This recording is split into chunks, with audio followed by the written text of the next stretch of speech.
just very well be the year of insurance IPOs, not just SBI Life, but in fact, so many government-owned insurance companies, whether it's New India Assurance, United India Insurance, General Insurance Corporation, and so many others are looking at tapping the capital market.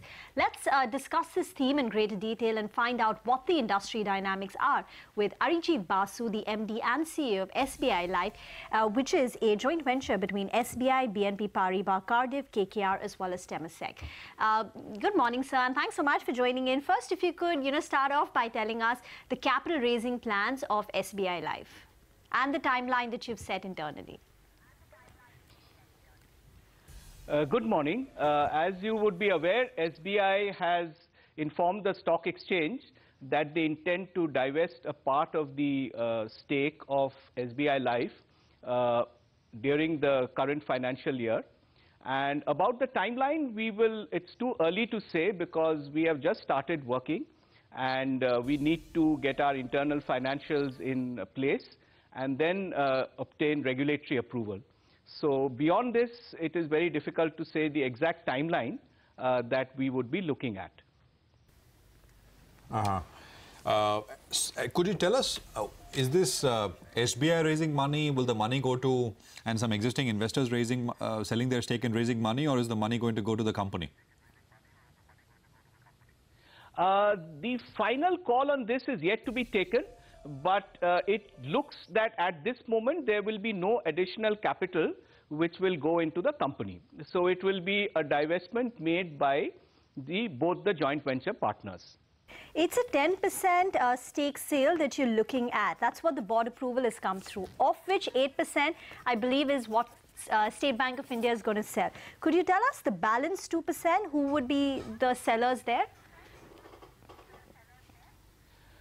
Yeah, so SBI has decided to divest 10% in total, and they are exploring up to 8% from SBI, and the balance would therefore, whatever is the number divested by SBI, the balance would be coming from BNP Paribas Cardiff. Okay.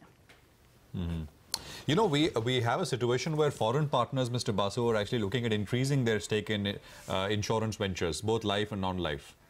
But here you have a situation where BNP is actually looking at diluting a little bit. Could you talk about that? I mean, what conversations have you had with them? Yes, so BNP and SBI, the relationship that we have, both the joint venture partners have, is possibly among the best in the industry. They have played a very critical role in setting up this company along with SBI. And the discussions that we've had is that they will continue to maintain that. And they are looking at a long-term relationship. They have people who work with us, and there is a lot of engagement with them. That does not change.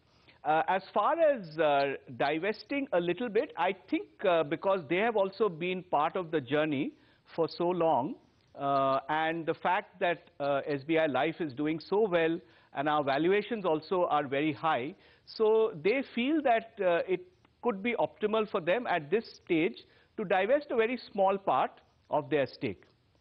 So you said work has just begun for your IPO plans. The first step, of course, would be filing of the DRHP. Could you give us, an indicator, of the timeline that you've said, at least to get the first step cleared? Filing of DRHP? Yes. So what happens in the life insurance industry is that we have our own regulator, the IRDA. So before we can even approach SEBI, we need to first get all our financials in place and get the application ready for the IRDA. As you would know, 31st March, we've just closed our previous financial year, and we will now start commencing on getting papers ready for the IRDA, and then have discussions with them as to how long the process might take. And it's only thereafter that we will be approaching SEBI. So it's very difficult at this stage to give any exact timelines on when we will receive regulatory approval and be in a position to file the DRHP. Sir, I'm sorry to press on that BNP point. Point taken that you have an excellent relationship and they've been part of the journey, as you said. But they're at 26 and they can go up to 49, right? Right. They could have gone up to 49. But they're coming down to 24. Hence the question. I mean, and you said growth has been great. And actually growth, I mean, I have the numbers in front of me. Terrific growth. So why is this part of the global compulsion to raise money in businesses around the world? I mean, do you see it like that? Or just one, if you could respond to that, sir, please. Yeah, no, I would view it slightly differently. So if you understand Cardiff is a 100% owned subsidiary of BNP Paribas. So across the world, they are operating in about 39 countries. And the JV model is very few. In fact, India is one of the very few countries where they have a JV.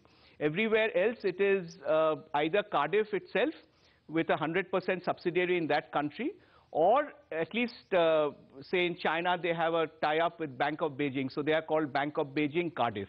So it's only in India, this is an SBI company. And they are not even able to consolidate the financials that they have into their own balance sheet, which SBI can do. And considering the Indian ownership and control guidelines that were set in place by IRDA in 2015, this is the way that the Indian life insurance industry will operate. So having considered all these things, they have taken a considered view that while they will continue to play an important role, they will want to play an important role as a partner. And I suppose in the future they would look at retaining at least a 20% stake in the company. They do understand that the Indian situation is a little different. And therefore, while they would like to continue to support SBI Life, with whom they are very proud that this business is doing very well, but they know that since they cannot get a controlling stake, they would like to have a reasonable amount in SBI Life and continue the relationship in that manner. Okay, so at least 20% is what they're looking at, and post the IPO, their stake would be at 24%. Just one final question, sir, from my end. The last transaction valued SBI Life at 46,000 crore. What is the current valuation that you're looking at? Has it moved up from there?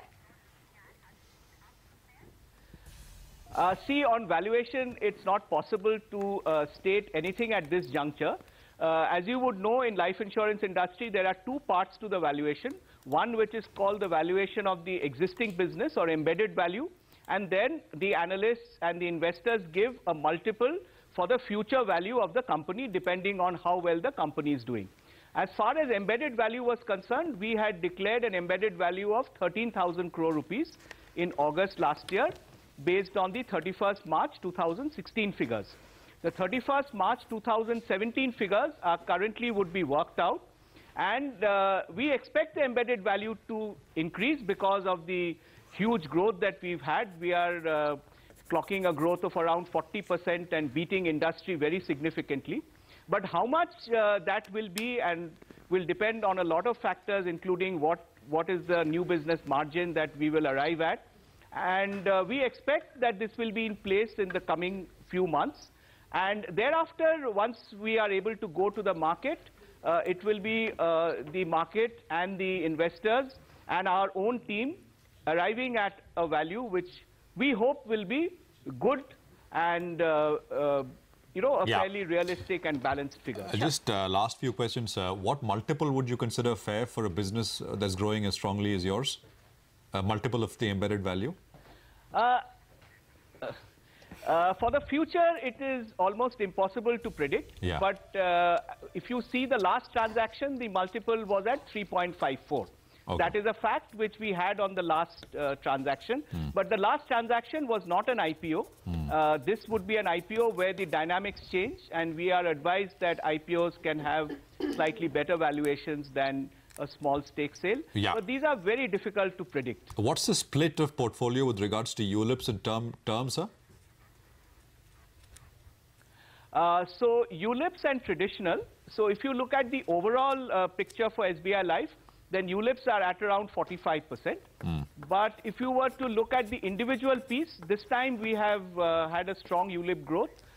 So in terms of policies, it is 50-50. In terms of premium, I think we could be around 70%. In terms of how you sell your... Fair enough. 2016. In terms of how you sell your policies with the SBI merger with its associate banks, do you consider that to provide you a big boost?